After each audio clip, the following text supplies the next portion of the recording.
খুব শীঘ্রই বাংলাদেশে একটি বড় ধরনের সংঘাত হবে এবং এই সংঘাতের জন্য সবাইকে প্রস্তুত থাকতে হবে।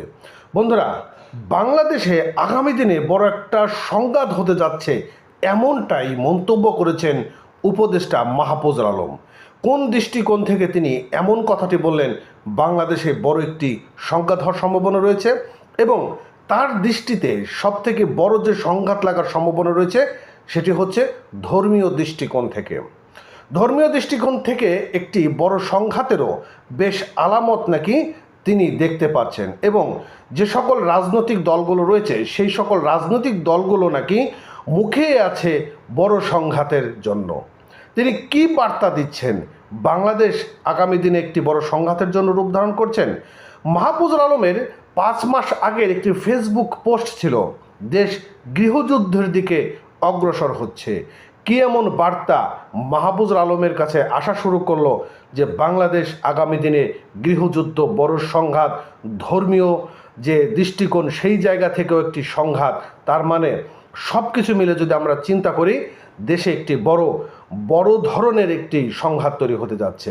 আর এই সংঘাতের পিছনে কার কার ইন্ধন থাকতে পারে আর পোড়া বাড়িতে কে বেগুন দিতে পারে, সেটাও কিন্তু একটা বড় প্রশ্ন হয়ে দাঁড়াচ্ছে। বন্ধুরা, যুগান্তর পত্রিকায় একটা নিউজ প্রকাশ করা হয়েছে মাহফুজুল আলমের এই স্টেটমেন্টকে ঘিরে। কি বলছে চলুন আমরা একটু জানার চেষ্টা করি। আগামী নির্বাচনের আগে রাজনৈতিক দলগুলো সংঘাতের জন্য মুখে আছে, এরকমই মন্তব্য করেছেন তথ্য উপদেষ্টা মাহফুজুল আলম এবং তিনি মনে করছেন প্রধান উপদেষ্টার অবস্থানের কারণেই এখন পর্যন্ত বড় কোনো সংঘাত হয়নি, তবে পরিস্থিতি অচিরেই উত্তপ্ত হতে পারে বলে তিনি আশঙ্কা করছেন। তার মানে আমরা এই জায়গাগুলো থেকে পরিষ্কার, যে সকল দেশের রাজনৈতিক দলগুলো রয়েছে তারা যদি ঐক্যমত গঠন না করতে পারে, ভিন্ন চিন্তা ভিন্ন ধারা থাকতে পারে, কিন্তু যদি ঐক্যমত গঠন না করতে পারে তাহলে বড় একটি সংঘাতের দিকেও যেতে পারে। শনিবার 25 অক্টোবর সকালে রাজধানীর সেগুনবাগিচায় বিএম ভবনে মাজার সংস্কৃতি, সহিংসতা, সংকট ও ভবিষ্যৎ ভাবনা শীর্ষক এক জাতীয় সংলাপে প্রধান অতিথির বক্তব্যে তিনি এমন মন্তব্যটি করেছেন এবং সংলাপের আয়োজন করে সুফি গবেষণা ভিত্তিক সংগঠন মাকাম। তো এই যে যারা সুফি সংগঠন রয়েছে তারা এই আয়োজনটি করেছিল এবং সেই আয়োজনে প্রধান অতিথি ছিল মাহফুজুল আলম এবং তিনি এই জায়গাটাতে একটা বড় চিন্তা করছেন। দেশে বিভিন্ন মাজারগুলো ভাঙচুর করা হচ্ছে, কবর থেকে লাশ তুলে নিয়ে আসা হচ্ছে, সেটাকে আবার পুড়িয়ে দেওয়া হচ্ছে।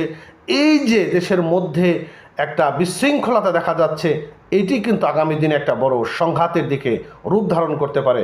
এই জায়গাটাও কিন্তু অনেকটা সেন্সিটিভ বিষয় বা অন্যরকম বিষয় হওয়ার সম্ভাবনা রয়েছে এবং মাহফুজুল আলম তিনি বলেছেন সবাই সংঘাতের জন্য মুখিয়ে আছে এবং আপনারা অবশ্যই এটা অল্প কয়েক মাসের মধ্যে দেখতে পাবেন এবং আমি আশঙ্কা করছি এটা যদি বড় ধরনের ধর্মীয় যে দৃষ্টিকোণ এটা যদি যুক্ত হয় তাহলে বাংলাদেশের পরিস্থিতি আরও খারাপ হবে।